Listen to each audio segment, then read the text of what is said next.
Welcome to the Leo. TTD లడ్డూలో నెయ్యి కల్తీ వ్యవహారంలో సిట్ అధికారులు అయితే దూకుడు పెంచారు. ఇప్పటికే వైవి సుబ్బారెడ్డి పిఏతో పాటు అనేక మందిని విచారించారు. 24 మంది మీద కేసు నమోదు చేశారు. పిఏతో కలిపి మొత్తంగా 9 మందిని కూడా అరెస్టు చేశారు. అయితే ఈ కేసులో ప్రధాన ఆరోపణలు ఎదుర్కొంటున్నటువంటి వైవి సుబ్బారెడ్డికి గతంలో విచారణకు హాజరు కావాలని సిట్ నోటీసులు ఇస్తే తాను విచారణకు హాజరవడానికి ఆరోగ్యపరమైన సమస్యలు ఉన్నాయి, మీరే వస్తే నేను విచారణకు సహకరిస్తానని చెప్పిన నేపథ్యంలో నిన్న హైదరాబాద్లోని వైవి సుబ్బారెడ్డి ఇంటికే ఆ సిట్ అధికారులు అయితే వెళ్ళడం జరిగింది. దాదాపుగా ఉదయం 10 గంటల నుంచి సాయంత్రం 5 గంటల వరకు దాదాపుగా 7 గంటల పాటు ఆ సిట్ అధికారులు అయితే వైవి సుబ్బారెడ్డిని అయితే ప్రశ్నించడం జరిగింది. అనేక ప్రశ్నలకు వైవి సుబ్బారెడ్డి ఉక్కిరి బిక్కిరైనట్టుగా ఆ సమాచారం. కొన్ని ప్రశ్నలకు దొడ్డిదారిన సమాధానం, మరికొన్నిటికి నాకు తెలియదు అవన్నీ అధికారులే చూసుకున్నారని సమాధానంతో పాటు మరికొన్నిటికి పూర్తిగా మౌనం దాల్చినట్టుగా అయితే తెలుస్తుంది. అటు ఏదైతే సుబ్బారెడ్డి పిఏ అప్పన్న విచారణలో ఇచ్చిన సమాచారంతో పాటు ధర్మారెడ్డి నాడు ఈవోగా ఉన్నటువంటి ధర్మారెడ్డి ఇచ్చిన సమాచారం, ఈ 2 సమాచారాలని కూడా వైవి సుబ్బారెడ్డి ముందు పెట్టి ప్రశ్నించినట్టుగా అయితే తెలుస్తుంది. కొన్ని కీలక ప్రశ్నలకు మాత్రం వైవి సుబ్బారెడ్డి సమాధానం చెప్పకుండా మౌనం దాల్చినట్టుగా తెలుస్తుంది. వాస్తవానికి వైవి సుబ్బారెడ్డి ముందు ఉన్నటువంటి అన్ని ప్రశ్నలు కూడా గన్ షాట్ ప్రశ్నలు, వాటికి ఖచ్చితంగా సుబ్బారెడ్డి సమాధానం చెప్పి తీరాల్సిన ప్రశ్నలు. మరి వాటికే మౌనం వహించాడు అంటే ఒక రకంగా ఆల్మోస్ట్ నేరాన్ని అంగీకరించినట్టుగానే భావించాల్సి ఉంటుందని చెప్పి ఇప్పుడు చర్చ కూడా నడుస్తుంది. అయితే అసలు అప్పన్న మీకు ఎలా పరిచయం అన్న దగ్గర మొదలుపెట్టి అప్పన్న కంపెనీల దగ్గర 50 లక్షలు తీసుకోవటం వరకు కూడా అన్ని ప్రశ్నలను కూడా సంధించారు. కొన్ని అయితే ఆధారాలను ముందు పెట్టి ప్రశ్నించినట్టుగా తెలుస్తుంది. అయితే ఏ ప్రశ్నలకు కూడా సరిగ్గా సమాధానం చెప్పలేదు. మెజారిటీ ప్రశ్నలు నాకు తెలియదు, వాళ్ళ అధికారులే చూసుకునే వాళ్ళని చెప్పి తప్పించుకునే ప్రయత్నం చేసినట్టుగా తెలుస్తుంది. అయితే సంతకం మాత్రం ఈయనే పెట్టాలి కదా, అధికారులే చూసుకున్నా ఆ ఫైలు ఆయన దగ్గరికి వెళ్ళిన తర్వాత సంతకం పెట్టాల్సింది ఎవడు? అందులో చైర్మన్ నిర్ణయం లేకుండా అధికారులే ఒక నెయ్యి సరఫరా చేసే కంపెనీని మార్చేస్తారా? గతంలో కర్ణాటకకు చెందినటువంటి నందిని కంపెనీ స్పష్టమైన నెయ్యిని తయారు చేసి పంపేది. అందులో అప్పట్లో ఎటువంటి వివాదాలు ఉండేవి కాదు. కానీ వైవి సుబ్బారెడ్డి రాగానే నందినిని తప్పించి బోలే బాబాకి ఇచ్చారు. ఎందుకు తప్పించారు? నందినిని ఎందుకు తప్పించారు? వాస్తవానికి నందినిని తప్పించారు అనడానికి అప్పట్లో ఒక వాదన నడిచింది. అప్పట్లోనే నందినిని తక్కువ రేటుకి నెయ్యి సరఫరా చేయాలని చెప్పి అడిగితే మేము సరఫరా చేయలేమని చెప్పారంట. అందులో వీళ్ళు కమిషన్లు అడిగారు కావచ్చు ఎంతో కొంత. సో ఆ రేటుకి మేము సరఫరా చేయలేమని చెప్తే నందినిని తప్పించి బోలేబాబాని తెచ్చారు. మరి నెయ్యిని తక్కువ ధరకు సరఫరా చేయాలని అడగాల్సిన అవసరం ఏముంది? రెండోది, పాలతో తయారు చేసిన నెయ్యి అని ఒక ఓడ్ ఉంటుంది, ఆ జీవోలో ఒక ఓడ్ ఉంటుంది, పాలతో తయారు చేసిన నెయ్యి అని. ఇక్కడ పాలు అనే పదాన్ని వైవి సుబ్బారెడ్డి వచ్చిన తర్వాత తొలగించారు. అంటే దేంతో తయారు చేసిన నెయ్యి? అది నీళ్ళతో తయారు చేసిందా, లేకపోతే కెమికల్స్తో తయారు చేసిందా, లేదా ఈటితో తయారు చేసిందా? ఏటితో తయారు చేసిన నెయ్యి? సో ఈ పాలు అనే పదాన్ని ఎందుకు తొలగించారు? నెయ్యి అంటేనే పాలతో తయారు చేసింది. సో పాలు అనే పదాన్ని ఎందుకు తొలగించారు? దేంతో తయారు చేసిన నెయ్యి తీసుకుందామని తొలగించారు. సో ఇవన్నీ కూడా నిన్న సిట్ అధికారులు అయితే అడిగారు. దానికి సంబంధించిన వార్త ఒకటి వచ్చింది, ఒకసారి చూద్దాం. కల్తీ నెయ్యి వలక కథేంటి? టీటీడీ మాజీ చైర్మన్ వైవీపై ప్రశ్నల వర్షం. ఎవరి సిఫారసుతో నందినిని మార్చారు? పరీక్షల తర్వాత బోలే బాబాను ఆపలేదేం? కొందరి కోసం షరతులు మార్చారా? పిఏ అప్పన్నకు అన్ని ఆస్తులు ఎక్కడివి? సూటిగా సమాధానాలు చెప్పని వైవి ఇంట్లో పలు టీటీడీ కీలక డాక్యుమెంట్లు స్వాధీనం, మొబైల్ ఫోన్ నుంచి డేటా కూడా కొంత తీసుకున్నట్టు తెలుస్తుంది. వాస్తవానికి ఈయన మాజీ చైర్మన్ అయిపోయినప్పటికీ కూడా టీటీడీకి సంబంధించినటువంటి కొన్ని కీలక డాక్యుమెంట్లను అయితే వైవి సుబ్బారెడ్డి ఇంట్లో సిట్ అధికారులు అయితే గుర్తించారు. ఇదే సమయంలో వైవి సుబ్బారెడ్డి ఫోన్ నుంచి కొంత డేటాను అయితే కలెక్ట్ చేసుకున్నట్టుగా కూడా తెలుస్తుంది. సో ఏది ఏమైనా మొత్తంగా వైవి సుబ్బారెడ్డిని అడిగినటువంటి ఈ ప్రశ్నలన్నీ కూడా గన్ షాట్ ప్రశ్నలు. ఇందాకే చెప్పా, ఎవరి సిఫారసు? నందినిని ఎందుకు మార్చాల్సి వచ్చింది, బోలే బాబాని ఎందుకు తీసుకురావాల్సి వచ్చింది అనేది వైవి సమాధానం చెప్పాలి. అలాగే పరీక్షల తర్వాత అంటే బోలే బాబా ఇస్తున్నటువంటి నెయ్యిలో కల్తీ జరిగిందని టెస్టులు వచ్చిన తర్వాత కూడా ఎందుకు బోలే బాబాను కొనసాగించారు, అది కూడా వైవి సుబ్బారెడ్డి సమాధానం చెప్పాలి. అలాగే షరతులు, కొందరి కోసం షరతులు అంటే ఆ నెయ్యి టెండర్లకు ఉన్నటువంటి షరతులను ఏవైతే ఉన్నాయో నేను గతంలో వీడియోలో కూడా చెప్పా, ఆ షరతులను పూర్తిగా మార్చేశారు. రెండోది, పాలు అనే పదాన్ని పూర్తిగా తొలగించారు. సో ఎవరి కోసం మార్చారు?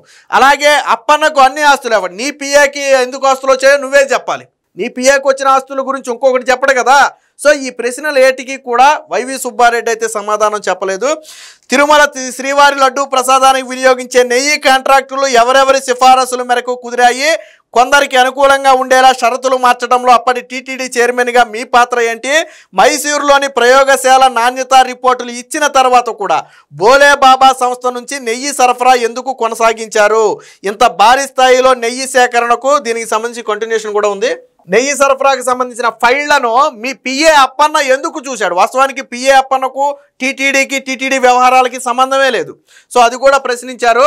అంత అధికారం మీరెందుకు ఇచ్చారు? అలాగే వేలల్లో జీతం తీసుకునే ఆయనకు కోట్ల రూపాయల ఆస్తులు ఎలా వచ్చాయి, అంటే పిఏ అప్పన్నకు ఆస్తులు ఎలా వచ్చాయి అంటూ వైఎస్ జగన్ బాబాయి టీటీడీ మాజీ చైర్మన్ వైసీపీ రాజ్యసభ సభ్యుడు వైవి సుబ్బారెడ్డిపై ప్రత్యేక దర్యాప్తు బృందం అయితే ప్రశ్నల వర్షం కురిపించింది.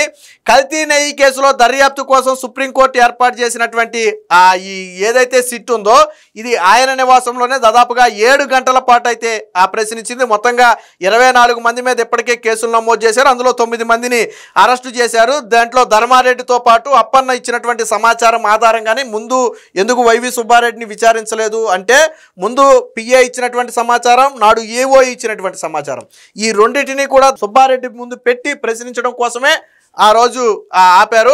సో ఏదేమైనా ఆ టీటీడీ చైర్మన్గా 4 ఏళ్ల పాటు 2 విడతలుగా 4 ఏళ్ల పాటు ఆయన ఉన్నాడు. తిరుమలలోని సిటీ కార్యాలయానికి తిరుపతిలోని సిటీ కార్యాలయానికి రావాలంటే అనారోగ్యం కారణంతో రాలేనని చెప్పినందుకు గాను ఇప్పుడు వాళ్ళే స్వయంగా అయితే రావడం జరిగింది. సో శ్రీవారి లడ్డూ ప్రసాదం తయారీకి అవసరమైన నెయ్యి టెండర్లు కుదుర్చుకోవడంలో చేసిన మార్పులు, సరఫరాల ఎంపికలో చేసిన ఉల్లంఘనలకు సంబంధించి, అలాగే టెండర్ ఫైళ్లను చైర్మన్ కాకుండా ఆయన పిఏ చూడటం వెనుకున్న కారణాలు, నాణ్యత తనిఖీల్లో లోపాలు, ఆడిట్ ప్రాసెసింగ్ విధానం, ముఖ్యంగా మైసూర్ ల్యాబ్ నివేదిక తర్వాత కూడా బోలే బాబా నుంచి నెయ్యి ఎందుకు కొనుగోలు చేశారు వంటి ప్రశ్నలు అయితే సంధించారు. టీటీడీకి అప్పటిదాకా కర్ణాటక పాల ఉత్పత్తిదారుల సహకార సమైక్యకి చెందిన నందిని సంస్థ, వాస్తవానికి ఇది కర్ణాటక గవర్నమెంట్ అండర్లో నడుస్తుంది అనుకుంటా. ఈ నందిని సంస్థ అప్పటి వరకు నెయ్యి సరఫరా చేసేది. ఏది జగన్మోహన్ రెడ్డి సీఎం అయ్యే వరకు, లేదా వైవి సుబ్బారెడ్డి టీటీడీ చైర్మన్ అయ్యే వరకు నందిని సరఫరా చేసేది. బట్ ఉన్నట్టుండి నందిని అనే సంస్థను ఆపేసి బోలే బాబా అని తీసుకొచ్చారు. సో ఎందుకు స్వచ్ఛమైన నెయ్యిని ఎటువంటి కాంట్రవర్సీ లేకుండా పంపుతున్నటువంటి నందినిని ఎందుకు మార్చాల్సి వచ్చింది? బోలే బాబాని పెట్టడం వెనకున్న ఇంటెన్షన్ ఏంటి? వాళ్ళు మీకేమైనా లబ్ధి చేకూర్చారా? ఈ కోణంలో పోలీసులు అయితే ప్రశ్నించారు. పలు ప్రశ్నలకు వైవి సూటిగా సమాధానం చెప్పలేక నీళ్లు నమిలినట్టుగా తెలిసింది. నాణ్యత తనిఖీల్లో వచ్చిన సందేహాలతో పాటు లడ్డూ పోర్టు సిబ్బంది అభిప్రాయాలను ఎందుకు పరిగణలోకి తీసుకోలేదని అడగ్గా అవన్నీ అధికారులు చూసుకుంటారంటూ దాసవేసినట్లు సమాచారం. మీ పిఏ అప్పన్నకు పలువురు కాంట్రాక్టర్లు తరచూ సంప్రదించడం వెనక మీకున్నటువంటి లబ్ధి ఏంటి అని కూడా ప్రశ్నించారు. ఆడిట్ నివేదికలో బోర్డు ముందు ఉంచాలి. వాస్తవానికి ఆడిట్కి సంబంధించినటువంటి ప్రతి నివేదిక బోర్డు సభ్యుల ముందు ఉంచాలి, బోర్డు సభ్యుల ఆమోదం కూడా తీసుకోవాలి. బట్ ఈ ఆడిట్ నివేదికలు బోర్డు ముందుకు రాలేదు. సో ఎందుకు పెట్టలేదని కూడా ప్రశ్నించినట్టుగా తెలుస్తుంది.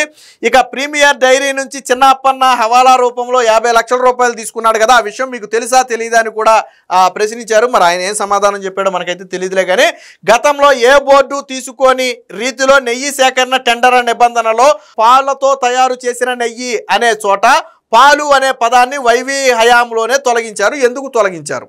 ఇక్కడ పాలతో తయారు చేసిన నెయ్యి అంటే 100% పాలతో తయారు చేసిన నేతినే వాడాలి. కానీ ఇక్కడ పాలు అనే పదాన్ని తీసేయటం వల్ల నువ్వు దేంతో అయినా తయారు చేయొచ్చు, కెమికల్స్తో తయారు చేయొచ్చు, లేదా బోన్స్తో తయారు చేయొచ్చు, చికెన్ మటన్ బోన్స్తో తయారు చేయొచ్చు, ఎముకలతో తయారు చేయొచ్చు, లేదా ఏదైనా పౌడర్లో వాడి తయారు చేయొచ్చు, లేదా ఇంకొక ద్వారా తయారు చేయొచ్చు. సో ఈ పాలు అనే పదాన్ని ఎందుకు తీసేశారు? ఎవరి ఇంటెన్షన్తో తీశారు? నెయ్యి అంటేనే మనకు కావాల్సింది ఏంటి? పాలతో తయారు చేసింది కదా. ఒక్క చుక్క పాలు కూడా సేకరించకుండా ఇప్పుడు నెయ్యి ఎలా తయారు చేసి ఇవ్వగలిగారంటే పాలు అనే పదం లేదు అక్కడ. ఎందుకు తీసేశారు? అది వైవి సుబ్బారెడ్డి చెప్పాలా. దీనిపై వైవి సుబ్బారెడ్డి సమాధానాలు, స్పందనలు కూడా మొత్తం అయితే రికార్డ్ చేసుకున్నారు. ఇక పక్కా కసరత్తుతో అంటే వైవి సుబ్బారెడ్డిని ప్రశ్నించడం కోసం ఈ బృందం అన్ని ప్రశ్నలను తయారు చేసుకుని అంటే వైవి సుబ్బారెడ్డి ముందు పెట్టి ప్రశ్నించాల్సిన ఆధారాలను సిద్ధం చేసుకుని అటు అప్పన్నతో పాటు ఈవో ధర్మారెడ్డి ఇచ్చినటువంటి సమాచారాన్ని వైవి ముందు పెంచి ఇందులో మీ పాత్ర ఏంటని చాలా స్పష్టంగా అయితే ప్రశ్నించినట్టుగా తెలుస్తుంది.